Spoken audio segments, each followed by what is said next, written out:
Humnoonni nageenyaa federaalaa fi kaan magaalaa seenaa qabeettii Laalibalaa to'achuu isaanii mootummaan Itoophiyaa galgala kana hime. Finciltoonni Tigraay magaalaa kana baatii hagayya darbee ture kan to'atan ammatti isaan homaan dubbanne.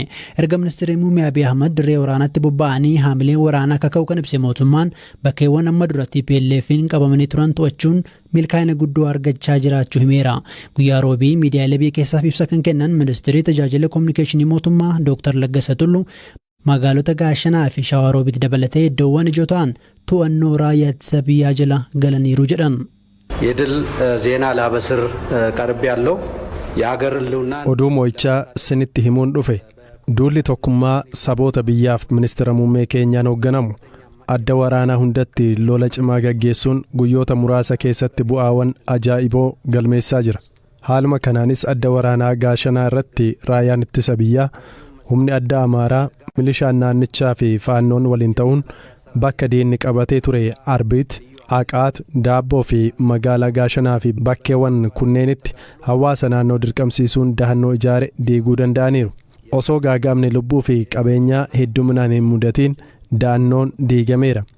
Adda kanatti meeshaaleen waraanaa dhuunfaa waloo fi gurguddoon loltoota mootummaan booji'amaniiru. Loltoonni Itoophiyaa bakka murteessituu taate Gaashanaa to'achuun isa finciltoonni Tigraay Laalibalaa, Saqooxaa, Waldayaa fi Dasee to'atan akka gad lakkisaniif daandii kan saaqudhaa jedhaniiru. Aangaan kun oduun kun dhagahamu hordofee ministeerri misooma magaalaa fi bu'uuraalee misoomaa Itoophiyaa fuula feesbuuk isaa gubbaatti waan barreesseen magaalaan Gaashanaa gama lixaan Gondar Kibbaa, gama bahaan Waldayaa, kaabaa Laalibalaa akkasumas gama kibbaan Wagalxeenaa kan daangeessitu ta'uu fi bakka murteessituu yookiin istiraateejik ta'uu ishee hime. Dr. Laggasaan ibsa isaanii irraan dabaluun adda waraanaa warra iluu fi gama bahaanis waraanni mootummaa milkaa'ina gurguddoo argachuu himan.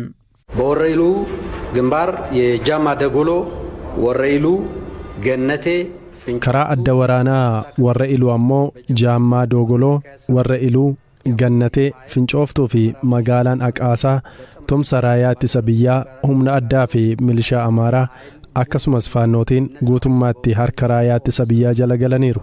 Shawaroobitis harka diinaa jalaa baatee to'annoo mootummaa jala galteetti. Adda waraanaa bahaan ammoo raayyaan ittisa biyyaa humni addaa fi milishaan Affaar duraanuu naannolee diinaan qabamanii turanii fi bilisa bahan kanneen akka Kaasaa Giittaa, Burqaa, Waahimaa, Ciiftuu, Dirree Rooqaa, Cifraa, Alalee Sululaa guutummaatti diina jalaa ba'uun bulchiinsa naannoo bakka isaatti deebi'uun hojii isaa hojjechaa jira. Injifannoo adda waraanaa mootummaan argadhe jedhe kana ilaalchisuun gama finciltoota TPLF'n wanti hanga ammaatti jedhameen jiru. BBCnis qaama labarraa hin mirkaneeffanne. Gama kaaniin humni ibsaa Itoophiyaa finciltoonni TPLF madda annisaa hidhaa Takasee irratti haleellaan qilleensaa raawwateera jechuun isa himatan soba jechuun himannicha kuffiseera. Dubbiimaan TPLF Geetaachoo Radaa guyyaa kibxataa ture hidhaan humna ibsaa Takasee haleelameera jechuun Tiwiitarii gubbaa kan barreessan.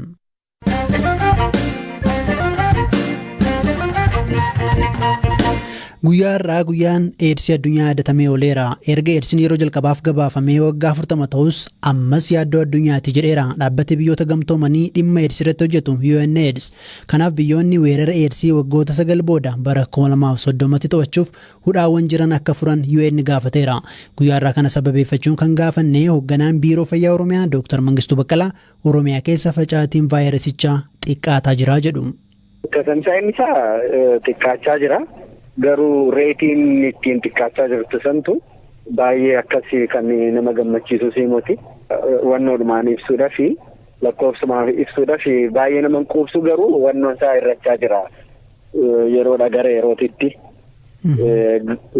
Garuu dhaabbanni fayyaa addunyaa akka baasutti saffisa hir'ina tamsaa'ina vaayirasii HIV/AIDS kana wal qabate biyyoota dhaabbatanii jiran keessatti kan nu madaale. Dhaabbachuu jechuun irrachaa hin jiru jechuu odoo hin ta'in haalli inni itti irrachaa jiru san parsantaa baay'ee xiqqaadha 17 gadiin irrachaa jira waan ta'eef isa reetii isaatiif malee irrachaa jira.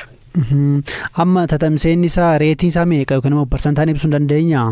Yaa insiidensii jedhama 0.59 duwwaa tuqaa 59 akka naannoo keenyatitti. Hojii gaariirra kan jiru Somaaliidha. Somaalitti aanee kibbaa sadaffaarra kan jiru naannoo Oromiyaati. Akka biyyaatti jechuudha. Isaantu hojii hojjetamaa jiruun xinnoon dursa malee akka biyyaatitti sadarkaan tatamsaa'ina kanaa sadarkaa sadaffaarra jirra jechaadha akka biyyaatitti. Erga koronaa vaayirasiin dhufees dhukkubsattoonni HIVs akkasumas immoo dhukkubichis xiyyeeffannoon arganne komiin ka'uu jira. Tarii sarratti deebii keessan hin barbaade Dooktar. Xiyyeeffannoo dhabuu odoon ta'in sodaa guddaa ture. Sodaa jechuun keessattuu dhaabbilee fayyaa dhufaniitu namoonni kun ofii isaaniitii saaxilamummaa guddaa qabu waan ta'eef irratti dabalataan immoo COVID-19 oonu qabee lubbuun keenya hafuu dhiisuu danda'a akka jedhu saniini dhaabbilee fayyaa dhufanii akka durii san qoricha fudhachuu kunuunsa isaaniitti fufuu irratti hanqinni ni jira. Addaatiinis hin jira. Kanaan wal qabatee kana fooyyessuudhaaf har'ayyuu dadammaqiinsi kan uumamaa jiru qoricha isaanii akka fudhatan kakaasuudhaaf hubannoo uumuudhaaf jechaadha malee xiyyeeffannoo dhabuu miti. Tole guddaa galatoomaa Dooktar Mangistuu. Galatoomishi.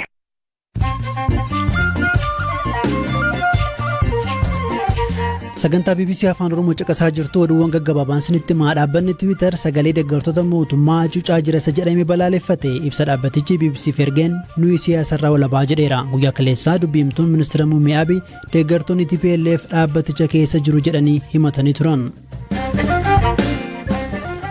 Boombiin bara waraana addunyaa lammaffaa osoo hin dho'in har'a ga'ee jarma magaalaa Munikitti dho'ee namoota 3 miidhe tokko akka malee miidhame. Boombiin barasii harki caalu osoo hin dho'in akka jiru ogeeyyiin ni himu.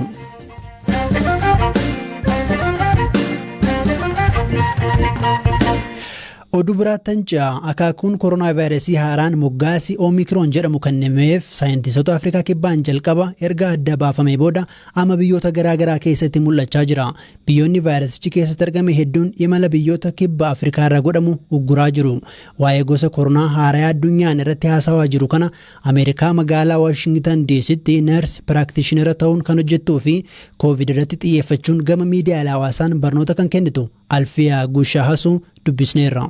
Omicron kan jedhamu vaayirantiin COVID-19 kana wan gammaa akka beeynu hedduun illee jiraachuu baatus waan xiqqoo beeynee jirra. Kunis vaayirasiin kuni akkuma reefuu dubbatamaa jirutti first time kan argame sadaasa yookaan November 24 keessaa torbaan tokko jechuudha South Africa laboratory keessatti argame. Vaayirasiin kuni kaqaraa irra wanni addaan jiru vaayirasiin kuni jijjiiree hedduu yookaan mutation ta'ee dhufee jira.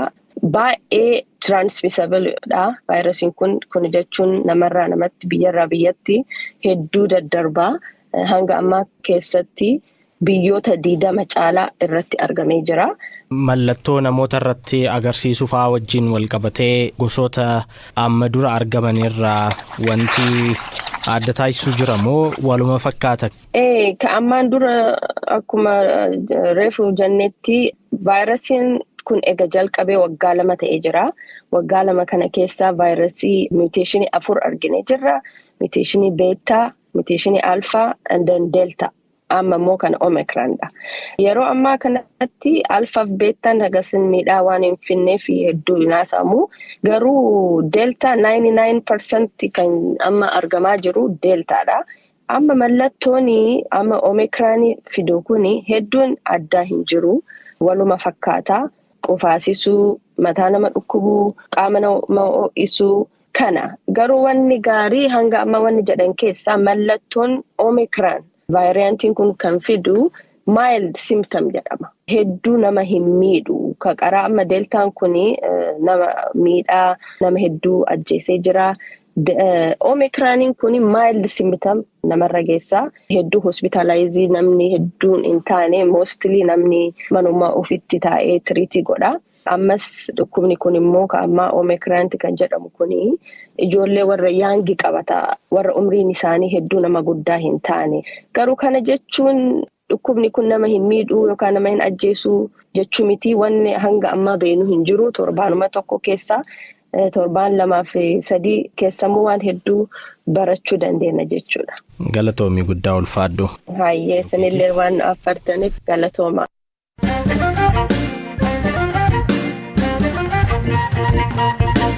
Ministeerri dhimma alaa Chaayinaa Waang Yi guyyaa har'aa Itoophiyaa daawwataniiru. Daawwannaan isaanii kun yeroo waraanni kaaba Itoophiyaatti hammaatee fi biyyoonni lixaa lammiileen isaanii biyya akka ba'an watwaataa jiranitti. Aangawaan olaanaa Chaayinaa kun ministeerri muummee Abiy dirree lolaa waan jiraniif ministeera muummee Tsaanaa fi ministeera dhimma alaa obbo Dammaqaa Mokonnon dubbisaniiru.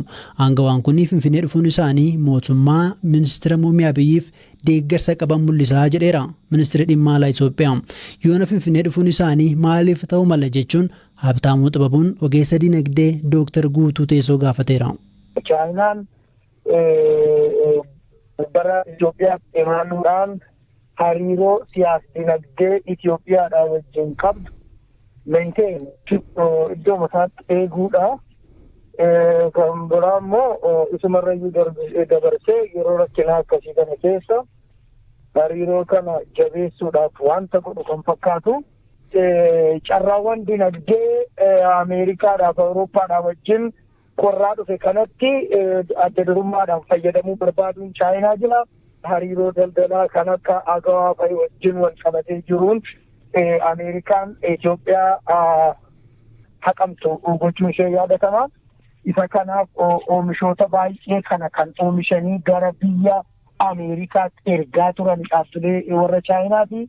Kanaaf egaan dhaabbilee Chaayinaa kana oolchuun baraaruun dirqama Chaayinaati tokko Itoophiyaa gargaaruu dinagdeen gargaaruuf utubuu kan fakkeessuun dhaabbilee ishee biyya kana keessa jiran gargaaruudhaan alkallattiidhaanis oomishaalee kanarraa hidhata dinagdee kanarraa fayyadamuudhaaf hojii Chaayinaan gooteedha jedheen ilaala akka nama tokkotti. Kan biroo kallattii siyaasaan yoo ilaaluun barbaachisa wanta kana faallaa siyaasa Ameerikaa irraa qaban mul'isuudhaaf yeroo kanatti Itoophiyaa wajjin jirra, mootummaa Itoophiyaa wajjin jirra, gargaarsa barbaachisu gochuufii dandeenya kan jedhu mul'isuudhaaf wanta isaan godhanii jedhee yaada. Raashiyaanis egaan waanuma akkasii kan isheen mul'isaa jirtu.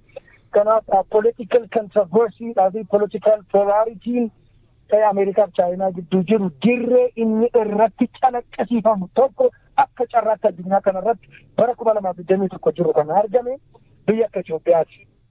Sochii yookaan immoo hariiroo Chaayinaan biyyaalee Afrikaa wajjin kana namoonni qeeqanii jiru jechuun mala biraatiin yookaan immoo gama dinagdeetiin biyyaalee Afrikaa koloneeffachaa jirti Chaayinaan jechuudhaan kan qeeqanii jiru.